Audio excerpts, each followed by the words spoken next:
So welcome. I am so happy to see everyone here. We are here at the Rockstar Coach Brand Club again, and I'm Melissa Henry. I'm your host. And today I am super excited because I get to interview a good friend. She's an incredibly generous human, and she's another one of my favorite people in the coaching industry. This is Suzanne Taylor-King. Suzanne and I met about a year ago, I think, and I knew pretty much instantly that she was my kind of people. Suzanne is the founder of the Idealab, which is a community of entrepreneurs that kicked off last year, and it's been growing rapidly ever since. Since Suzanne told me that since 2009, she's been supporting individuals and small businesses to grow personally and professionally. She's a master certified coach, which if you guys don't know, that means like 10,000 plus hours, right? Because that's the definition of a master in your craft, right? She has a unique coaching background that includes fitness, nutrition, habits, and positive psychology. So today, Suzanne and I are going to talk about the importance of community in building your brand, and then how you can create your own community that's going to create like a lifelong group of brand ambassadors for you and your business, which is pretty cool. So without further ado, let's all welcome Suzanne Taylor-King to the Rockstar Coach Brand Club. Yay! Yay! I'm so excited to be here. Thank you. Thank you for the warm welcome. Yes, of course. And we have a lot of people here today. If you are watching live on social media, the best way to get into this conversation is to register to get into this room with us, because this is all of our rock stars here in the room with us. It's Cool Kids Club. You want to be here. So I am seeing like some amazing people showing up here. I've got Kim Laughlin, who is an awesome leadership coach. She's actually one of my clients. Love her to pieces. I got Susan Finn. She's one of our experts in the Idealab. She's amazing. And let's see, Larry Call. I remember Larry. He runs the Solopreneur Inc. So we need to be kidding in this room to meet him because he has some amazing meetups and workshops. Let's see, Sandra Costello. She's a personal brand photographer friend of mine who lives on the Cape, which is cool. Let's see who else we have in the room with us. We got Carolyn Choate. Carolyn is a master with sales funnels. So, and specifically to authors. So if there's any of you guys who are authors out there, you need to get in touch with Carolyn because she has an amazing VIP day where you can get your book funnel done like that. So let's jump in to the conversation. Suzanne, what I would really love is if you kind of give everyone just a quick backstory of why you became a coach and what led you to create this incredible business that you have today. Wow. So it was actually through a personal tragedy. I Mm. was a dental hygienist for about 20 years. And in 1994, my mom passed away really suddenly. And I just happened to be on the phone with her when it happened. It was her birthday. I had called her to wish her a happy birthday. And we had about 5 minutes before I kind of knew what was happening. And she said something to me about sharing all this knowledge I had accumulated for myself in fitness and nutrition. I was doing figure competitions and I was training clients just for fun.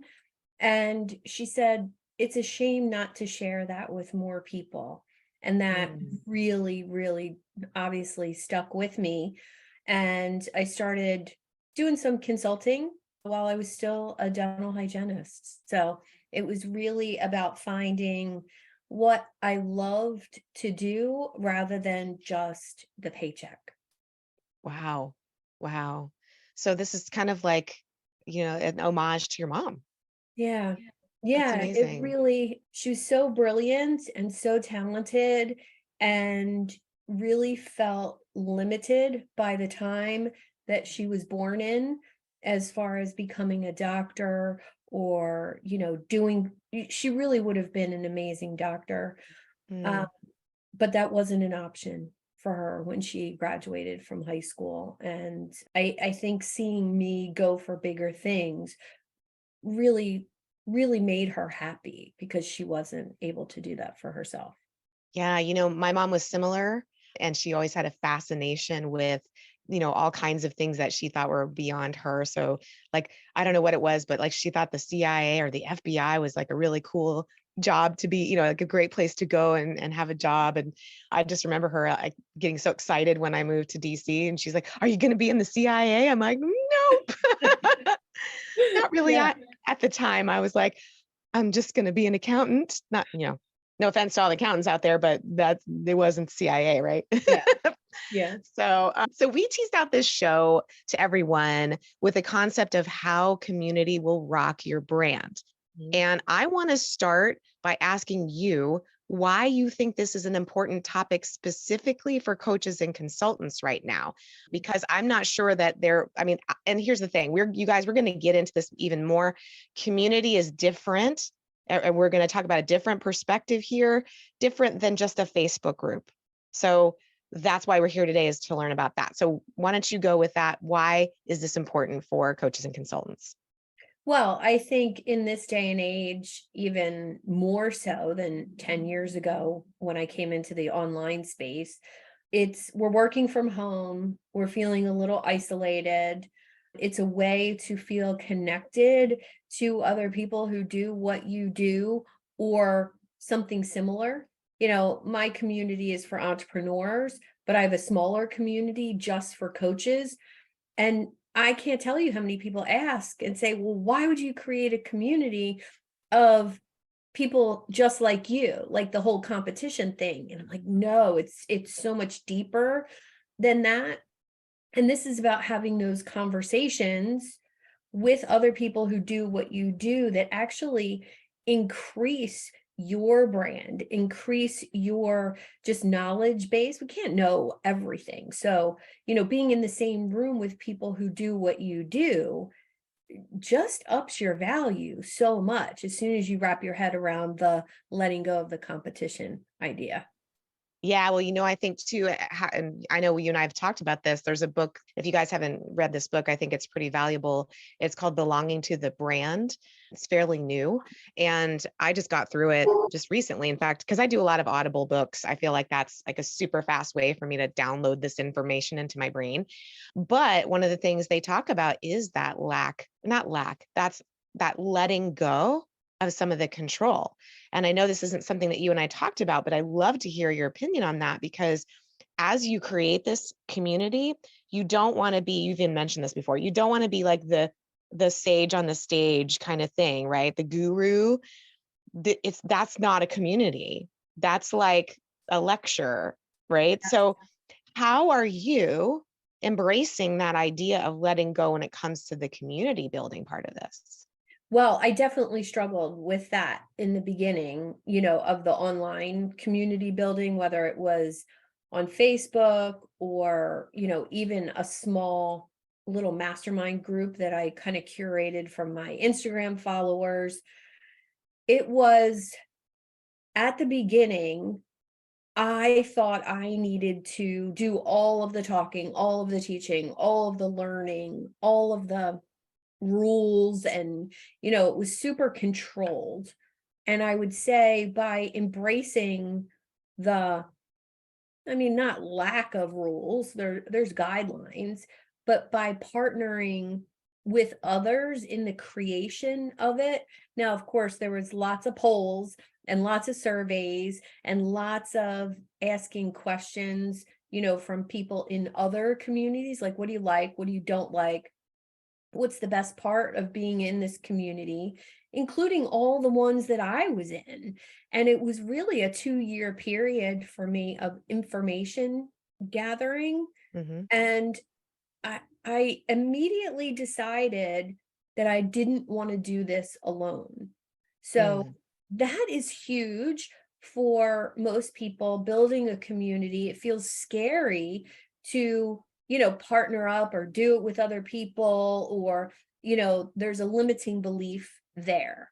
But I would say once I embraced the idea of who can I partner with to create this, the ideas and the framework just flowed from there. It was almost if, okay, just decide what you want and take the first step And then the path kind of showed itself to me, whether you want to call that intuition or whatever. I Mhm. sat quiet long enough that I figured it out, that it meant, partnering with other people and welcoming them into what I have created and said, let's do this together. Let's grow your brand right along with mine in community.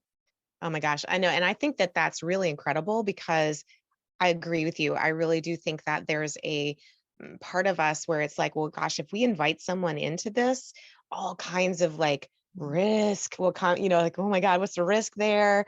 And like, what are they going to do if they get in here? And so, how did you, I mean, you have to be a good business owner in this too. So it's not, it's like, there's intentionality, right? So Mm. tell me how you decided like who is the right fit to grow this community with you? What kind of what did you do? What Mm. was the process or the criteria or like how did you figure that out? Well, there was no criteria.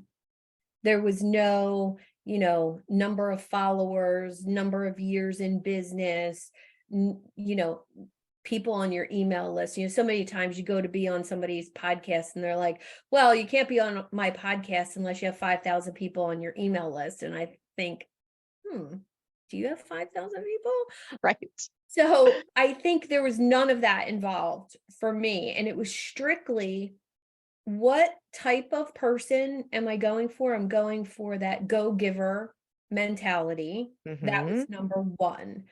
So people who provide tons of value, not who aren't afraid to put their methods and processes and values out there in public. Mhm. That was very important for me. And then, of course, they had to have a collaborative mindset. I think anybody that I've partnered with over the years, I've had some great ones and I've had some really crappy ones. And I Mhm. think the common denominator with good partnerships, good collaborations is two people who would sit down at a table with 10 prospective clients and not care if seven hired the other person. And that realization for me, I'll go and sit down at lunch with another coach and one client anytime, anytime. And I would not care who that client decided to hire. Mm. And that was a huge deciding factor for me. And I think people that resonated with that message kind of found me, at least half of them anyway. Yeah, yeah.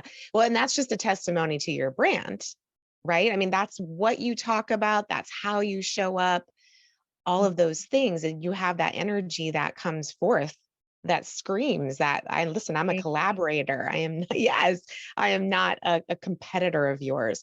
And by the way, I hate the word competition. There's reasons behind that because I personally believe that if you are building a personal brand in a way that's really shining your uniqueness, there is no competition. So you're right. Absolutely. By the way, when you're sitting at that table in that situation, the reason that person's going to hire the other person, you couldn't do anything about that because it has to do with what's that person, that uniqueness and that person is showing. So I Exactly. appreciate you saying that. And tell me too, like what would you say are some of the hidden benefits that people might not be thinking about when it comes to creating a community for their coaching or consulting business?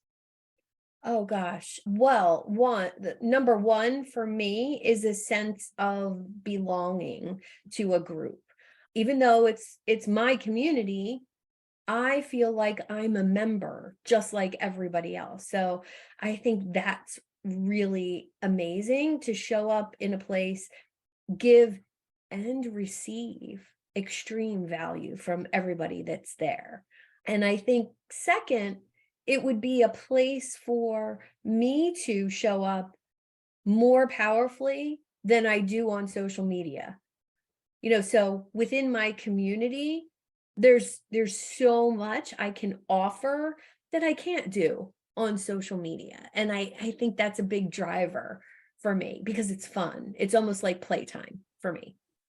Yeah, yeah. And so tell me what kinds of things are going on. And we're going to talk a little bit too about how you've come off of social media, which is a scary thing for a lot of people. And by the way, controversial too. Oh, So, well, I like but there that you also. are. You like that too. Yeah, I like that Um, too. yes. But tell me, how did that go for you when it comes to that, pulling off of social media, and how are you enticing, encouraging, bringing people onto your platform? Like, talk about what goes on there. Like, why is it different? That's a lot of Mhm. questions, It but I is. want you to All right. sort of Well, freeform it. first, the decision to come out of a Facebook group that I had had for 4 years. So prior to that, the Idealab Facebook group, I had had other Facebook groups that were wildly successful. I had one focused on positive psychology, which was all around mindset and the tools to being more positive. All of my clients came from that group. There was 3 or 4,000 people in it, constant engagement. And then, I was doing so much business consulting and coaching. That's when I opened the first Idealab Facebook group. And the engagement started to dwindle after about the first year. And I was feeling personally, I was feeling so defeated. What am I doing wrong? What am I saying that's not right? There was all kinds of comparisonitis happening, like, oh, I see that person, having this successful Facebook group, and I'm struggling. And it was really, for me, kind of deciding that it was more the algorithm than what I was doing and saying. And that was a big mindset kind of awareness thing for me. But also, if I was going to remain having a Facebook group or some other type of on social media community, I was never going to be in charge of what was said, what was not said, or who saw my content.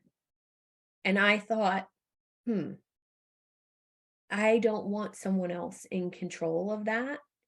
And if I'm going to have members, I want my members to be able to unsubscribe from all the notifications and be able to show up by going to a URL and being intentional about the content they consume and not told what they can see and what they can't see. Yeah, that's really incredible. And so how are you bringing people off of social media? Like, what are you experiencing in this process? Because I know that everybody here is probably thinking, holy moly, because we're so used to going on social media every day.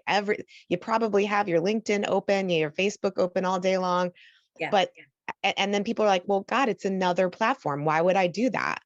So there's a big hurdle here, and I want you to speak reality around this. Like, how does this work for people? How is it working for you?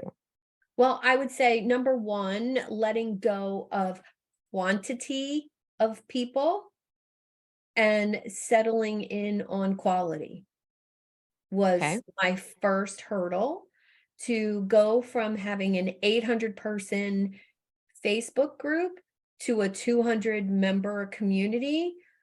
That was a little to wrap my head around. Like, what is this going to be like? And of course, when I started back in July, I literally started with 10 people.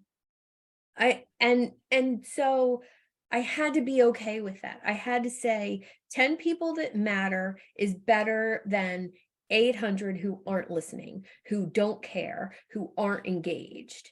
And I just kept repeating that to myself. And anyone that starts a community, you have to start somewhere. Maybe it's with 3 of your friends. That's how my coach group started, literally with 4 people. And we had an awesome conversation. I recorded it and put it out there if anybody would like to join us next month to talk about something else.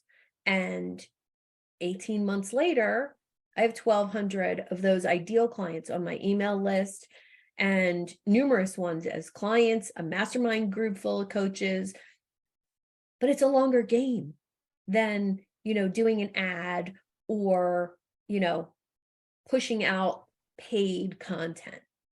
Well, so you bring up something that would really like to know, Mhm. and that is, and I think people here would like to know too, that is how long do you think it would take for that community to start showing up as, leads in your business, and, things Mm, like that? So, and I know this is going to be different for everyone and in every circumstance. So I know you cannot predict the future for anyone, but given that you've pulled away from social media and you have this control, mhm. and you have these great ideas on engagement and things like that for you. I mean, and can you even trace that? Like, was it Yes, sort of easy for you to see? Okay, so yes. talk us through that for you. What did you experience there? Well, I would say I'm still refining that process, and it will be even better by this time next year. But I will say in the beginning, it was important for me to know, okay, if I'm going to do this, what does having a free community versus a paid community look like? And there's reasons for both. Hmm. So for me, I wanted a free portion of the community, and then I wanted deeper, paid workshops, a paid mastermind, and a paid, I have 4 different ways to pay me through the community, Hmm. though I haven't really talked about them yet. I'm still focused on the growth and helping my community experts grow their individual micro communities. So for me, my coach conversations, if we just take that community, which I started 18, 19 months ago with 4 people, within 4 months, I had my first one-on-one client from that community. Within 8 months, I was able to have a 5-person mastermind group from that community. And I will say now, 19 months later, I've had 7 clients from that community, and I'm getting ready to launch a second group of coaches. So it's had a great ROI for me, but I did not go in with that intention. I Hmm. literally decided I wanted to have these conversations with other coaches. And if I'm a member of this group, what do I want? And I created that. Mm. That's really good. So the intentionality here is important. Yes. So Yes. it's not, and so this is why I wanted to kind of like underscore the difference between what I see as a lot of Facebook groups, not all of them, but a lot of them, they started with the intentionality of this is about me selling my stuff. Yes. And and here's where people are going to go, well, then if I can't sell my stuff, then why am I even freaking doing this? Because this is a lot of effort, right? Speak to that. Yes. I would say if you go into community with the intention of, I'm going to create this group so I have a captive audience to sell my stuff to, it's not going to work as well. Now, are there Facebook groups that are based with that premise? Absolutely. There's entire communities based on that premise. But I would argue that the growth without the organic growth is not going to be the same if your intention is just to sell your stuff.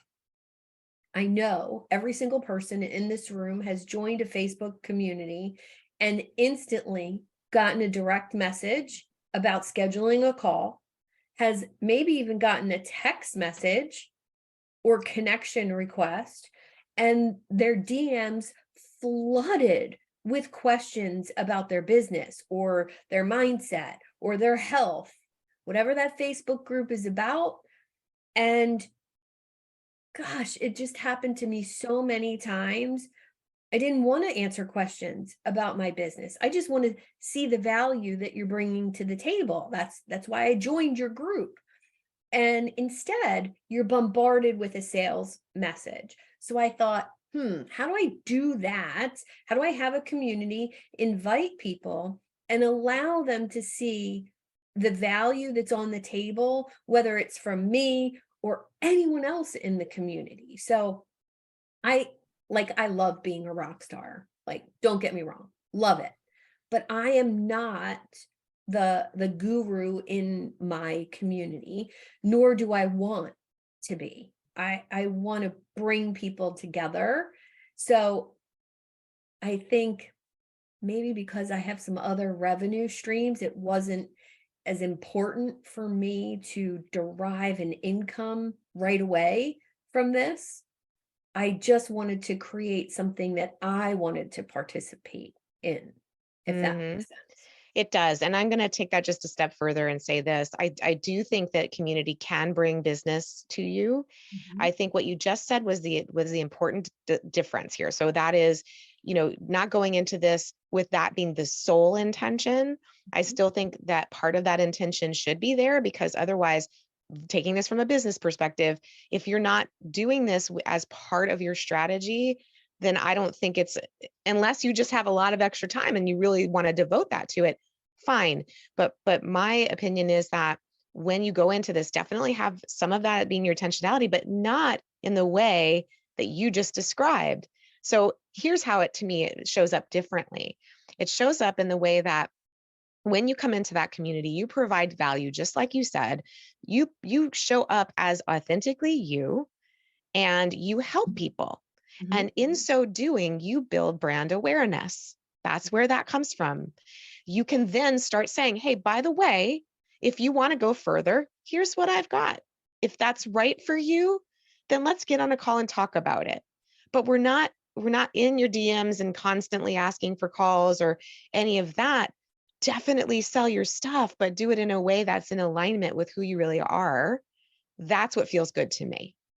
Yeah, me too. I mean, I think when I hear or read, or maybe somebody joins one of my calls that I have within the Hmm. community, the ones that are with me, and I hear a struggle that I could solve.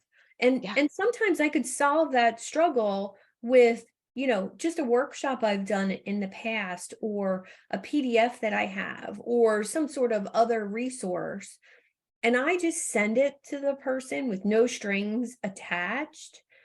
Hmm. One, I wanted somebody to do that for me when I first started. I was like, Yeah. "God, please help me. I have no idea what I'm doing." And Yes. nobody would help me. Like, I can't tell you, getting resources or guidance, or like even camaraderie on a topic was a struggle for me in the beginning, coming into the online space. So just being that for other people is part of my driving values and morals of my whole brand.